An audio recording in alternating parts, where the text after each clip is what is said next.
6 जुलाई 2013 शाम के 4 बजे साउथ कोरिया के इंचियोन इंटरनेशनल एयरपोर्ट से एशियाना एयरलाइंस की फ्लाइट 214 अपनी रेगुलर उड़ान के साथ सियोल से सैन फ्रांसिस्को जाने की तैयारी कर रही थी।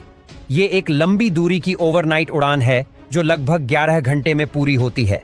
291 पैसेंजर और 13 क्रू मेंबर्स के साथ उस दिन प्लेन में कुल मिलाकर 307 लोग सवार होते हैं। अपने शेड्यूल टाइम से लगभग आधा घंटा लेट प्लेन सियोल एयरपोर्ट से टेक ऑफ करता है। प्लेन में उस दिन 3 कप्तान और एक फर्स्ट ऑफिसर सवार थे। फ्लाइट के मेन कैप्टन की पोजीशन पर उस दिन 45 वर्षीय कप्तान Lee Kang Kook front left seat पर सवार थे। हालांकि कप्तान ली के पास 10,000 घंटे का फ्लाइंग एक्सपीरियंस था, लेकिन इस तरह के बोइंग 777 प्लेन को उड़ाने का उनका एक्सपीरियंस सिर्फ 43 घंटे का ही था। सियोल से सैन फ्रांसिस्को तक की ये उड़ान लगभग 11 घंटे की थी। इसीलिए इस तरह की लंबी उड़ानों में 2 और एक्स्ट्रा सहायक पायलट को नियुक्त किया जाता है ताकि बीच बीच में सभी पायलट्स आराम कर सकें। इसीलिए कॉकपिट की पिछली सीट पर 2 एक्स्ट्रा पायलट सवार थे। शाम को उड़ान के कुछ घंटों बाद आराम करने के लिए मेन पायलट फ्लाइट का कंट्रोल एक्स्ट्रा पायलट्स के हाथ में दे देते हैं। बिना किसी परेशानी के प्लेन पूरी रात अपनी उड़ान भरते हुए अब यूएस वेस्ट के आसमान में पहुंच जाता है। अपनी लैंडिंग टाइम से लगभग 2 घंटे पहले सुबह के लगभग 9 बजे एक्स्ट्रा पायलट्स दोबारा से प्लेन का कंट्रोल ली कंग कुक और इंस्ट्रक्टर कैप्टन ली जियांग के हाथ में दे देते हैं और धीरे धीरे Asiana Airlines flights San Francisco International Airport की तरफ बढ़ती है।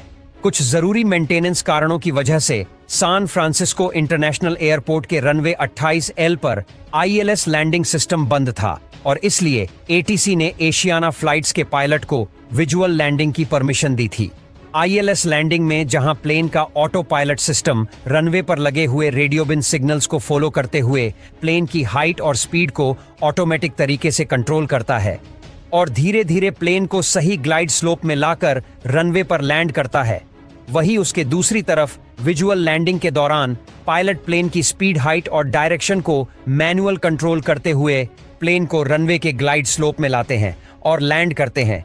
इसलिए विजुअल लैंडिंग के दौरान पायलट को बहुत ही सावधानी से प्लेन को रनवे ग्लाइड स्लोप के अंदर रखना होता है ताकि प्लेन रनवे पर सही जगह लैंड कर सके। अगर किसी कारण से प्लेन ग्लाइड स्लोप से ऊपर चला जाए तो वो रनवे पर काफी आगे जाकर लैंड करेगा। वही अगर प्लेन ग्लाइड स्लोप से नीचे आ गया तो वो रनवे शुरू होने से पहले ही लैंड होकर क्रैश हो जाएगा। सुबह के लगभग 11 बजे 21 मिनट पर ATC पायलट को 180 नोट्स की स्पीड मेंटेन करते हुए रनवे 28L पर विजुअल लैंडिंग की फाइनल परमिशन देते हैं। उस दिन सैन फ्रांसिस्को इंटरनेशनल एयरपोर्ट पर मौसम बिल्कुल साफ था और विजुअल लैंडिंग के लिए ये एकदम परफेक्ट वेदर था और इसलिए ATC और पायलट्स भी बिना किसी खतरे की आशंका के आराम से लैंड करने की सोच रहे थे।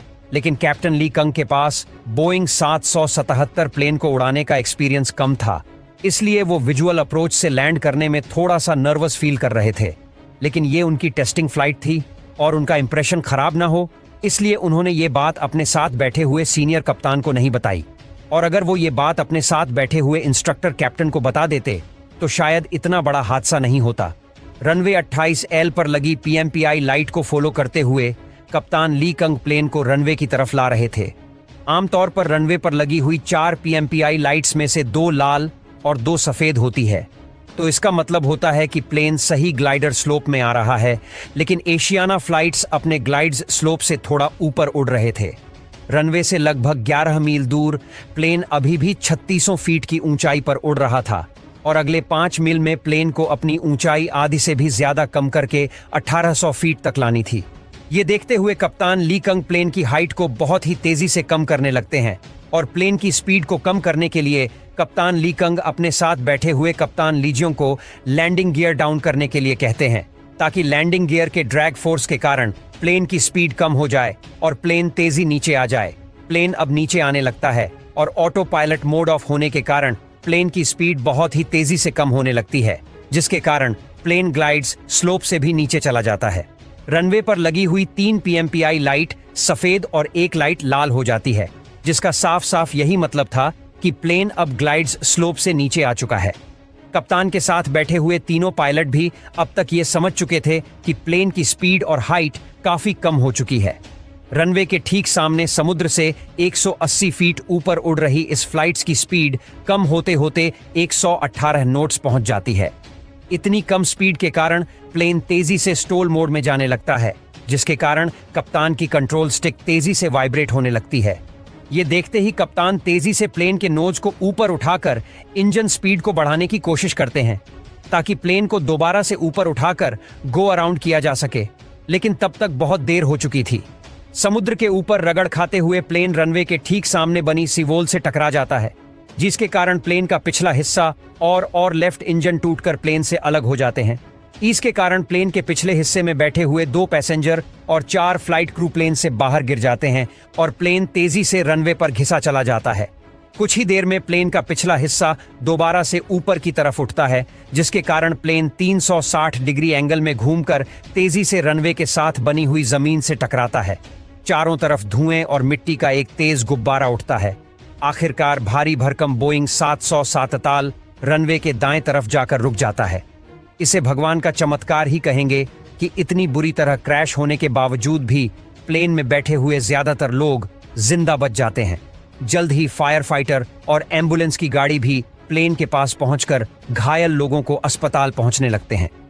इस दर्दनाक हादसे में 3 पैसेंजर मारे गए और 4 से ज्यादा क्रू मेंबर्स और पैसेंजर को गंभीर चोट आई।